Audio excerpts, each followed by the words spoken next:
Selamat sore, saudara-saudara sekalian.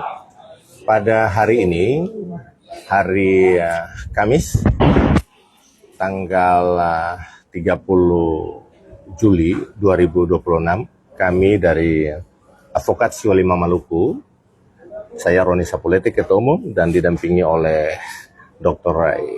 Idris Sahua sebagai Sekjen, kemudian Pak Abu Refra sebagai Wakil Ketua Umum, dan rekan-rekan dari Advokat Siwa5 Maluku lainnya. Kami mendatangi Polda Metro Jaya terkait dengan penanganan kasus dan atau perkara yang dialami atau terjadi pada tanggal 26 Juli yang lalu, hari Minggu, di seputaran Tambak dan Matraman. Terkait dengan itu, kami adalah organisasi advokat yang juga kami dibentuk untuk melakukan pendampingan kepada masyarakat Maluku dan Maluku Utara yang membutuhkan pendampingan hukum pastinya. Nah, terkait dengan itu ada 4 adik-adik kami itu ditahan di Polda Metro Jaya terkait dengan dugaan pengerusakan gerobak. Namun ketika kami mendengar cerita daripada mereka dan kami konfirmasi langsung kepada penyidik bahwa ada pemicu utama terkait dengan kejadian itu. Apa pemicu utamanya? Bahwa ketika ini 2 adik ini datang, mereka beli rokok, kemudian yang satu, karena ini motor ini kan motor racing. Motor racing itu tidak bisa, gasnya itu rendah, kalau rendah mesinnya mati. Jadi yang satu yang duduk, yang dibonceng itu dia mainkan itu mesin. Untuk apa? Untuk mesin motor jangan mati. Tapi ditegur oleh pembeli nasi uduk. Ya, pembeli nasi uduk.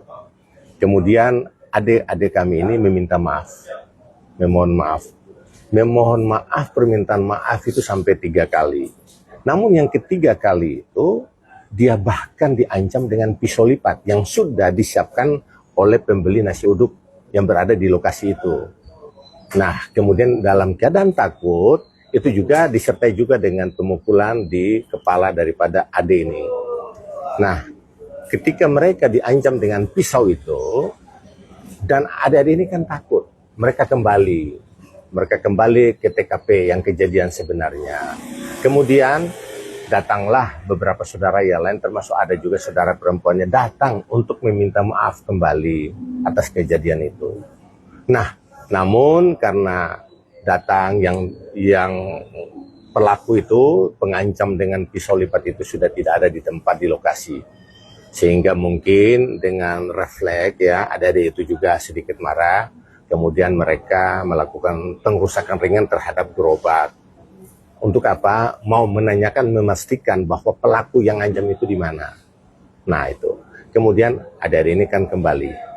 Nah, kami ingin proses terkait dengan masalah perkara ini kan harus dilakukan secara jernih, transparan, ya, dan profesional bagi para penyidik, para aparat kepolisian khususnya di Polda Metro Jaya. Nah, berdasarkan daripada pengamatan kami di berbagai media sosial yang sekarang ini, ada framing-framing yang dilakukan oleh para konten kreator yang melakukan begitu banyak ujaran kebencian yang larinya kepada rasis, ya, di mana awal itu kejadian itu dianggap bahwa ada cerita-cerita bahwa adik-adik kami ini makan nasi uduk tidak bayar, ya, kemudian mereka melakukan pengerusakan udah nggak bayar, tidak sama sekali. Itu adalah hoax, itu tidak benar. Dan itu juga sudah diluruskan oleh Kapolres Jakarta Pusat. Untuk itu kami juga berharap kepada Polda Metro Jaya dalam hari ini penyidik bahwa ada 4 laporan terkait dengan masalah pembunuhan oleh yang korban dari pihak adik-adik kami. Kemudian laporan kedua itu terkait dengan masalah penganiayaan berat, yang mana salah satu adik kami masih dirawat di Rumah Sakit Cipto Mangunkusumo. Kemudian juga pengerusakan dan pembakaran ya terkait dengan masalah kafe itu TKP, dan juga adik-adik kami yang berempat ini juga disangkakan dengan pengerusakan ringan terkait dengan masalah gerobak.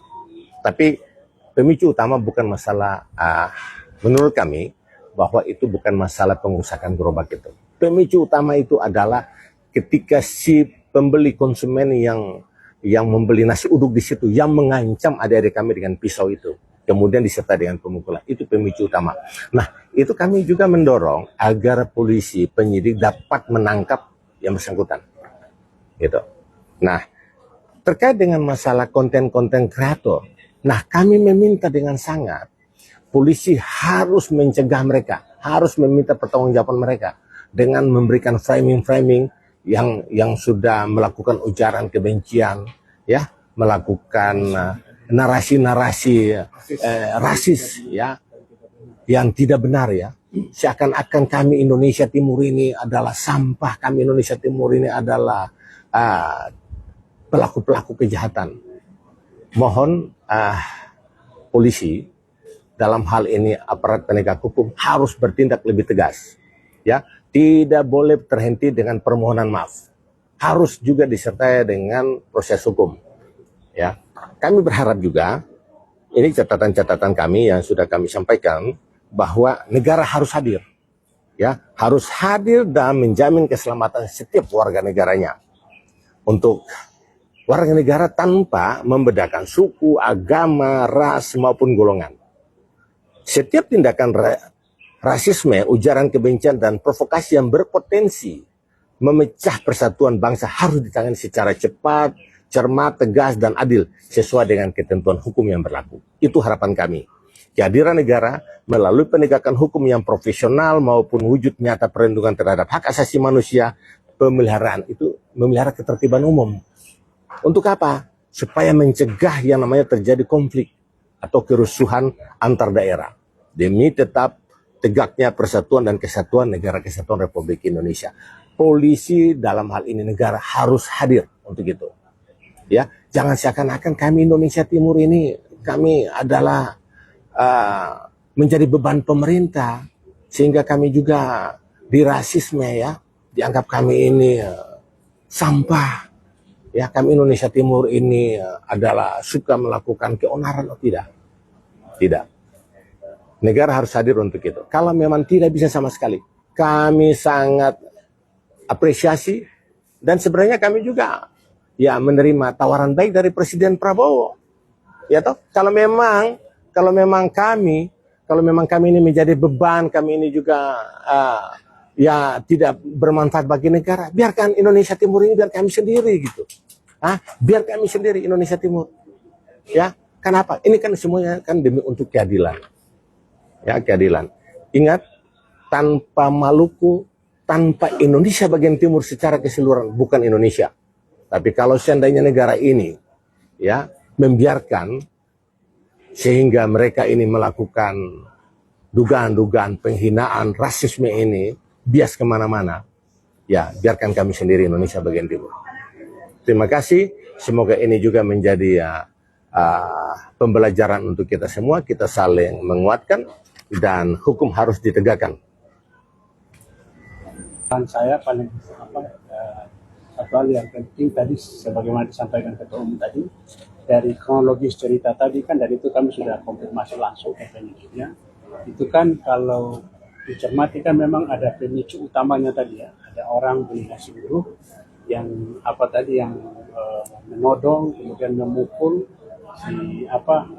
salah satu adik tadi kan, yang itu kemudian menjadi pemicu sampai terjadinya bentrok gitu. Nah, karena itu memang kami berharap pihak kepolisian harus bisa juga mencari tahu dan bila perlu menangkap, memproses hukum yang bersangkutan, ya, orang yang menjadi pemicu sehingga terjadinya kasus ini.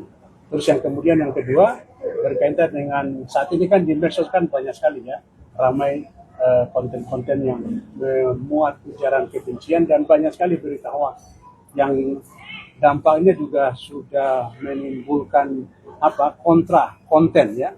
Dan ini kalau menurut pengamatan kami tidak sehat, tidak bagus, dan kalau tidak ditangani secara baik, secara serius, dikhawatirkan bisa punya ekses negatif yang kita tidak sama-sama inginkan. Karena itu kami juga minta pihak kepolisian, kan di kepolisian itu kan ada cyber, ya, ada unit cyber, mesti konsen juga, ya, terhadap orang-orang yang membuat konten-konten yang dipandang itu tidak benar ya, mengandung ujaran kebencian. Jadi itu kira-kira tambahan dari saya seperti itu.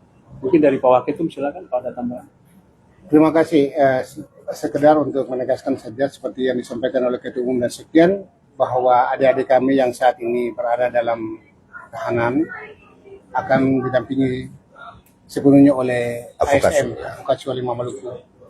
Yang kedua, konten-konten yang sifatnya rasis kami akan mempelajari, dan kemudian yang sifatnya aduan kami akan lapor seluruh elemen masyarakat Maluku dan NTT Indonesia Timur, semuanya akan melakukan laporan terhadap mereka-mereka yang mengkampanyekan ideologi rasisme. Terima kasih.